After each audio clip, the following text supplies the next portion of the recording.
Welcome to another episode of Capturing the Intangibles, where today we go a bit off script and dive into the concept of on-prem and cloud software and how choices are no longer binary.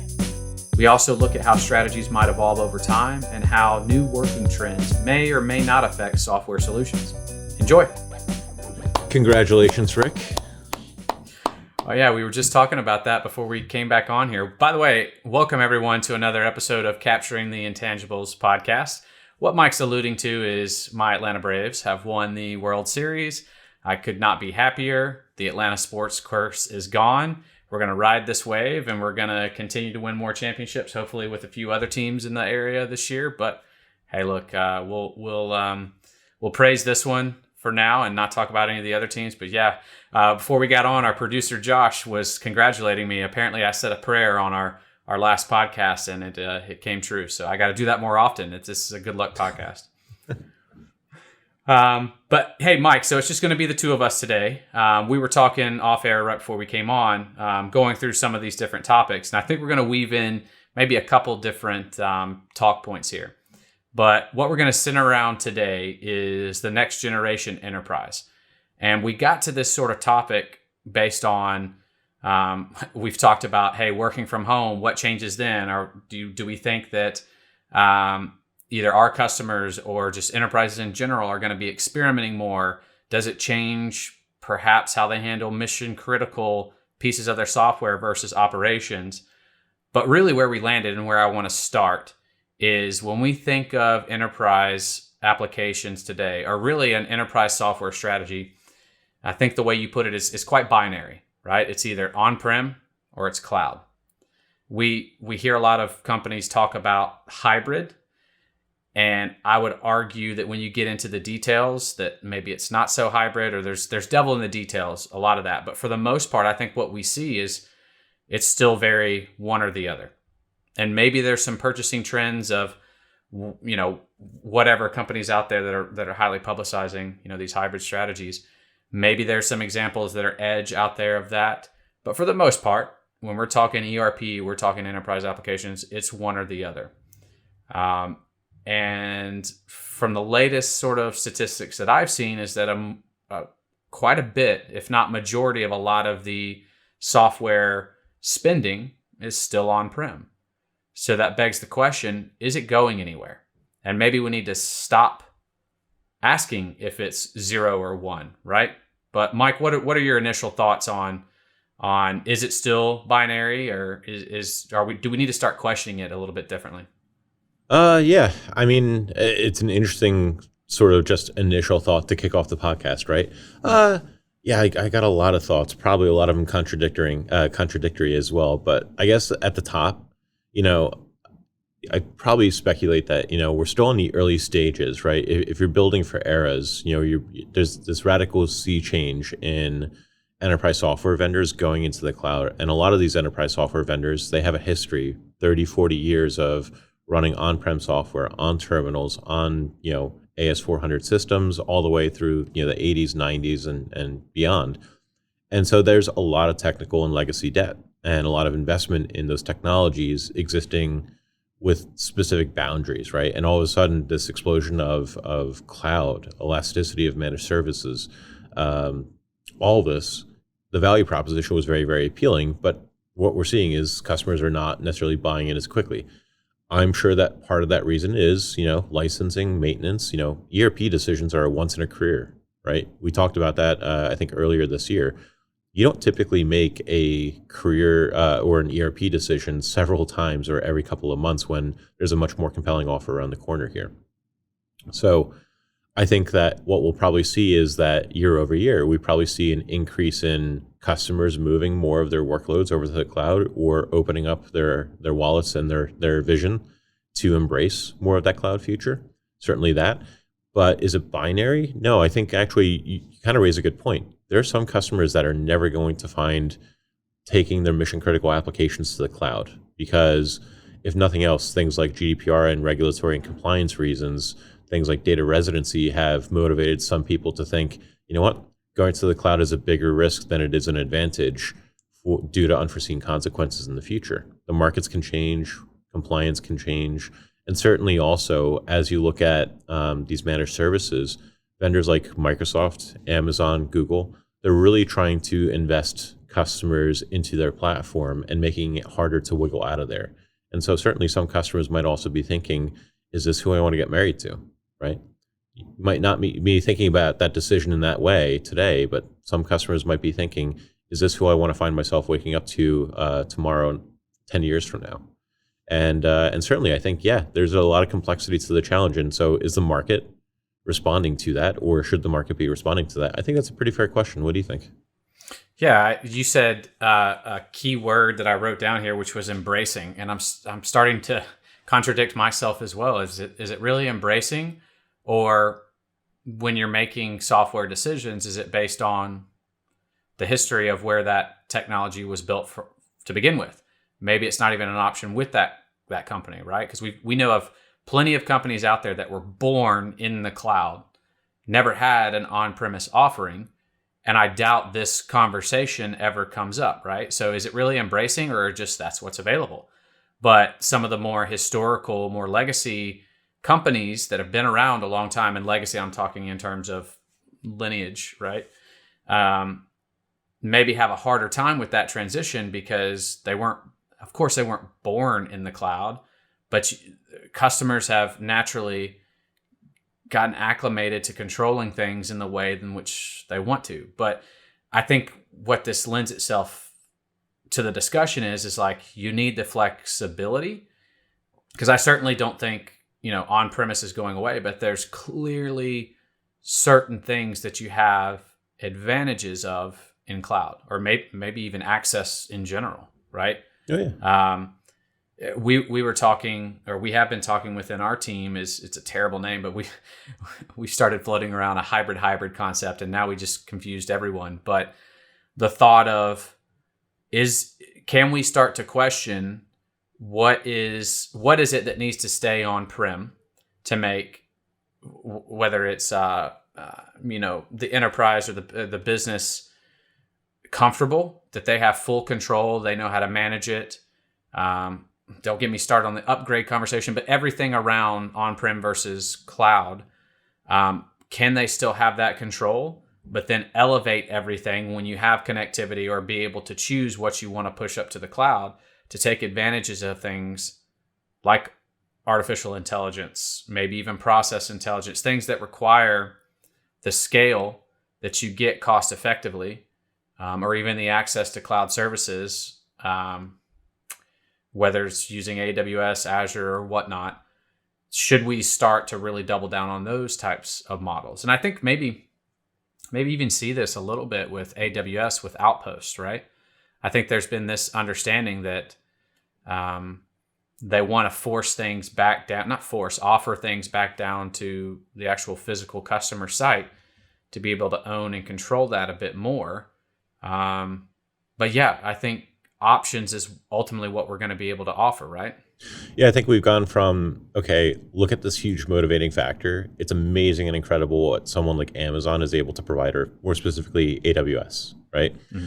They offer this infinite compute, infinite scale, infinite elasticity, right? Trendy words, but I think they're very, very apt and relevant. And people start to, their mind explodes with creativity. What can we use these services and this compute power that we've never been able to achieve before? And so we saw this gradual trend towards not only cloud services, but also a subscription-based model.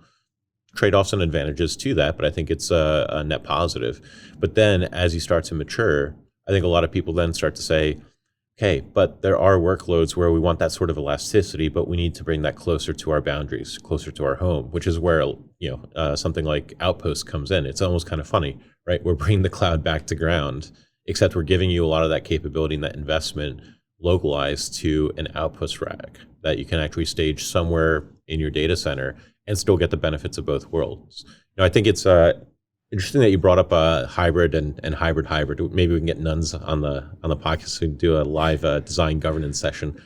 Yeah. But I think it warrants going into the evolution of why you're calling it hybrid, for lack of a better term, right? Mm-hmm. Well, what was hybrid to begin with? It was, hey, we've got all this cloud software, but still there's a stickiness to applications we invested in 10, 15, 20 years ago not everything can go to the cloud tomorrow, if ever, right? Well, we still need a way to integrate with and connect to those applications, and that's hybrid. Is at least in our perspective, right? I still want to connect my on-prem services and applications to everything that's going on in the cloud and vice versa. This hybrid is sort of, well, maybe we need to take a more nuanced approach to this and think, actually, the types of workloads that you're doing, maybe that's better served by the cloud, but we still give people the flexibility to run mission critical applications on-prem where things might be a little bit more comfortable. So things like ERPs, right? Running manufacturing shop floor. Maybe some customers want to continue running that on-prem, but they still want to get the benefits of big data, AI and machine learning, governance, risk, and compliance, those things that benefit from the elasticity and infinite compute attributes of cloud.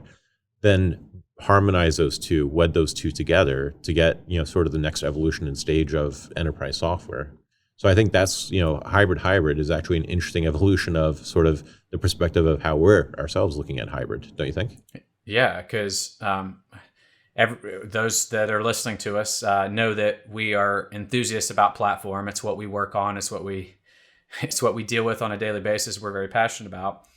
We would argue that platforms, the first strategy you should look at harmonizing, because you get so many synergies and multi-purpose downstream benefits from having one single data elevation strategy to where you can perform insights and embed that into your different applications, from any third party that's API based, right? Anything we can communicate with. So we're good there. But what you're highlighting is, you called it mission critical applications. I would even say we're starting to identify what are mission critical functions. So back to one thing I said earlier about like mission critical task and transactions versus the operations. There are mission critical tasks or operations that maybe are outside of the realm of applications that require like a workflow or something that we have typically said, hey, it's great to have that in multi-tenant cloud because you get all these different benefits and you can scale it, you can do all these things. Now we're starting to question is that maybe some of those functions, even within platform, need to be able to be on-prem, but also maintain connectivity to the cloud, right? Because it's not just platform plays a big part in everything, and application, it can't really run standalone anymore. And inevitably, you've got mission critical functions that have to run on-prem still, but then you've got the platform and cloud. So that's how, just to give a further example, that's how we've matured and tried to say, hybrid versus now we're breaking apart all these different functions. Not necessarily breaking apart, but how can we communicate and allow something to be down here but still communicate to cloud? So, sounds like we can't make up our mind. Yeah, but hey, it's how things are maturing. That's why AWS is doing Outposts, right? So, actually, I would also say even the data trends that you kind of see. So 3-4 years ago, when you looked at this new suite and new market offering of these elastic data warehouses in the cloud, oftentimes it required that if you're going to get value out of it, you need to give them your data. You need to load that data into their S3 buckets, and then they have a processing workflow engine to warm up that data, spin it up. 20 minutes later, you've got a super scalable data warehouse that you can start articulating questions and writing compute jobs against. And now, over the last couple of years, so probably one or so years, is that we're seeing that there's a sensitivity around, do we need to send data to these services, or we may actually have alternative or competing investments where we're already storing gigabytes, perhaps terabytes, even petabytes of data in an S3 bucket or object store somewhere. Is there really a need to copy the entirety of our business from a data perspective into this one edge application to satisfy a business need? Or do we want those applications to be able to virtually federate with where the data is actually being stored? Right. And so we're seeing this in the data market as well, where data may need to reside exactly where it is. There could be residence clauses. This data cannot move from this bucket. They've already gotten it certified for international trade purposes, or they have compliance reasons that they don't want to move that data, especially to another vendor who may not have as strict or stringent controls. So how do those vendors still create value by offering the same value proposition of the product and their platform while still maintaining the keys to control of that data within whatever the customer designated? So we're already seeing in drips and drabs that trend already kind of taking place within the data space already. And I'm sure that that is a mark of what's to come when we start thinking at the module and the application level as well. That this is certainly going to be the case in the future where it's not just data, but it also may be applications and core functionality that we need to consider in the same respect and vein. Yeah, it's one thing that I found interesting about that is I kept having it in the back of my mind as you were saying that was like, is this how we sort of define modularity?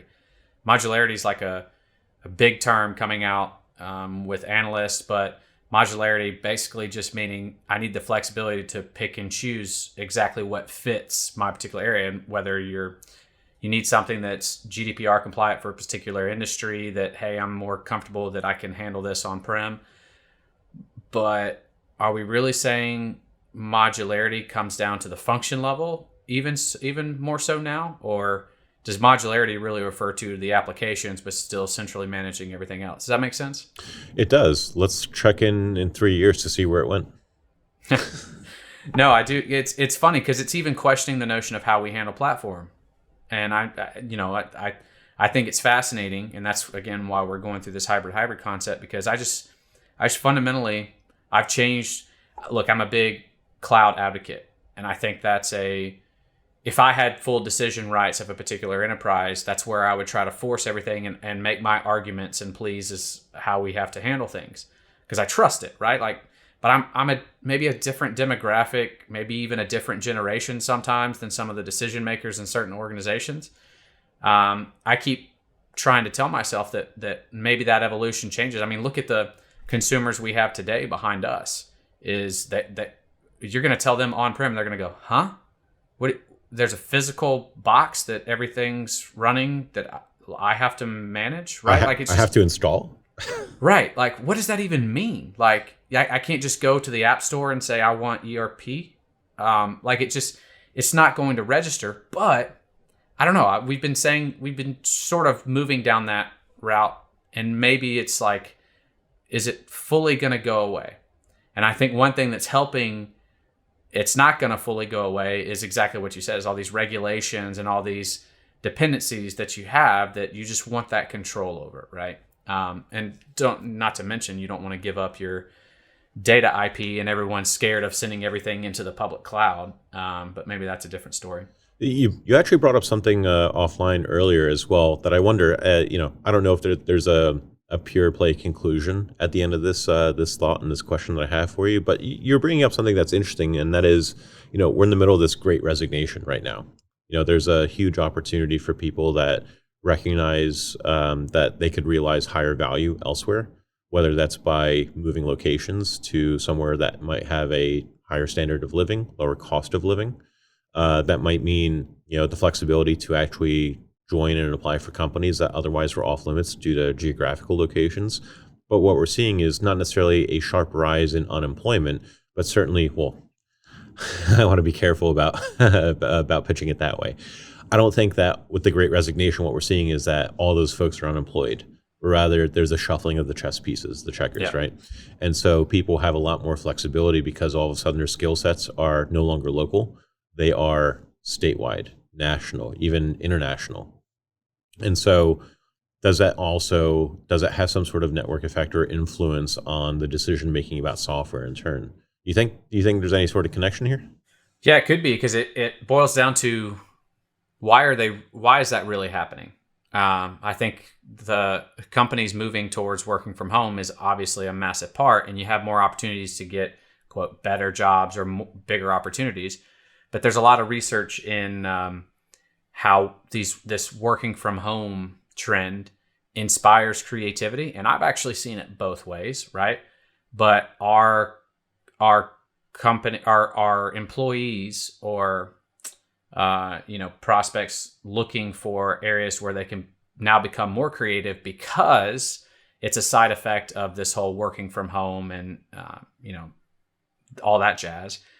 And therefore now how I make decisions on what software to use is now around how can I be flexible? How can I offer the best tools to attract the best talent? Because now they're more creative because of work. So it's like this chain effect. But I go back and forth on that because I'm a little more old school, that I really enjoy the in-person aspect. And I don't think that creativity should be the result of being able to offer, you have to have it in order to compete because everyone's moving to working from home, right? So maybe that's just a jumbled mess of everything that I just said. But I am curious how much of this, you called it the Great Resignation, in order to attract and maintain the talent, you have to have the flexibility for people to be creative. And I would argue you get that sort of flexibility with the more mature technologies in cloud, but maybe that's not always the case. Yeah, here's sort of I kind of matured this thought, and again, I don't know how married I am to it at the end of the day, but I think a lot of companies are now considering. Oh, you bring back the beer? Flashback to episode one. A little too early. Okay. So, I think it's an interesting thought because I think right now a lot of organizations in the U.S., probably the Americas, maybe even global, they are looking at now labor as a risk, right? Labor shortages, as well as shifting of labor expectations, and a lot of people developing higher expectations, perhaps rightfully so, that they can get a better job, better work-life balance elsewhere. And now this COVID thing really unlocked their opportunity to shop that value around and recognize and capitalize on that, right? So now companies, HR departments, recruiters, they are looking at their labor force, their workforce as a flight risk, or that is a risk to, I think, just about every single business out there because now the market has expanded to planetary. So in the same vein, in the same way, could one actually start to argue, this once in a millennia event, or once in a generation event with something like COVID, which effectively shut down the entire planet for a good 9 to 12 months. Could something like this could something similar happen in the same way that all of a sudden we're going to start looking at cloud software as a risk, or thinking about the decision making about how we invest and capitalize our projects and where that actually belongs? I agree with you. I like how you, in this podcast, you've said both things, that you're too young and you're too old. Yeah. I'm messed up. Yeah. You're a millennial, man. You're a millennial. I guess. But I guess. I think it's always somewhere in between, right? It's a pendulum on a clock, swing from side to side. You take the batteries out, eventually it kind of sways in the middle. It might be a new normal. It might be a new middle. But I think what we're doing is, I don't think any of this is black and white.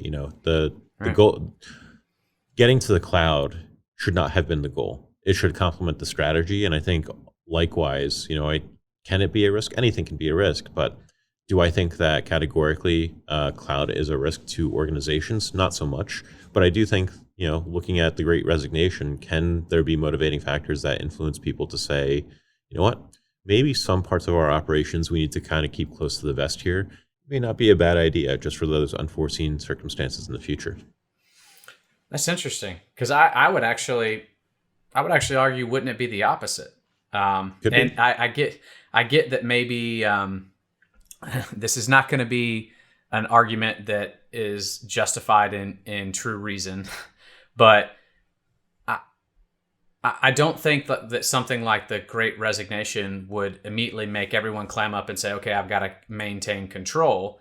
I would see it as, what do I have to change in order to make that risk go away? But I get that maybe it's like a residual effect that, hey, if I've got a bunch of risk here, I got to better control it here. But I would still take it as, especially with technology, it's an access thing. How can I use it as a recruiting tool? How can I use technology as a way to invest in people? But yeah, I guess it just depends on which side you're looking at. But yeah, and it's not only just labor; it's things like real estate. I'm in an empty office right now, right? That ain't cheap. And you look at cities and suburbs all around North America. Everything is full of satellite campuses and office parks. How many of them are going severely underutilized, right? I mean, the risks beyond just what's going on in terms of actual labor being available, workers, people being able to actually do the work. It's many folds, right? So, well, this is one thing that I had mentioned to you earlier that I get from a technical perspective makes no sense whatsoever. But just the fact of not being in a physical location anymore, does it start to change the way that I feel about how much control I have to have over everything? because some of the barriers that we've put up in sort of the cloud move, I would argue have been quite artificial in that they've just been grounded in what I'm comfortable and used to, not necessarily in what's a true technical debt that I'm going to be taking on. So even the notion of like, hey, we're sitting here over internet connectivity, does it really matter so much if that's hosted somewhere within my servers at my site, wherever that may be, or if it's sitting on Azure or AWS? I don't know. I would argue that maybe it's just another tick in the box to say, hey, now we're going to start to move. But that's where we got before we started here into like the manufacturing and distribution space. Set robotics aside for a while, but there's manual labor aspects that are critical to that business.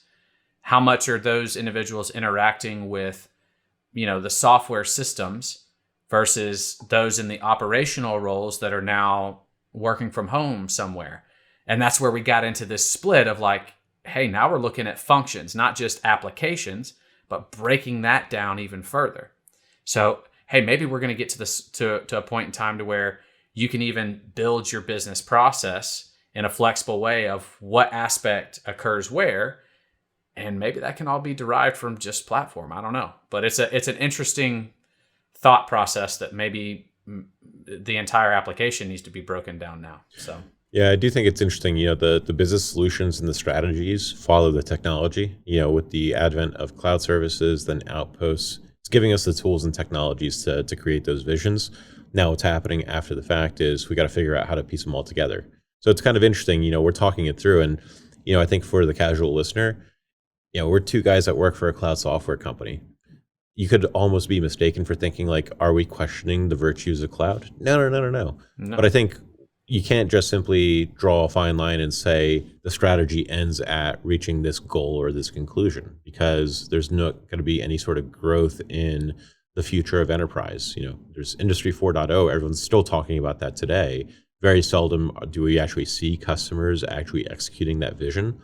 But we are seeing that, maybe a much more nuanced equilibrium of a blending of those technologies and those availability zones makes a little bit more sense than we originally thought maybe 2 or 3 years ago. And, we're along for the ride to figure out where that goes for the products.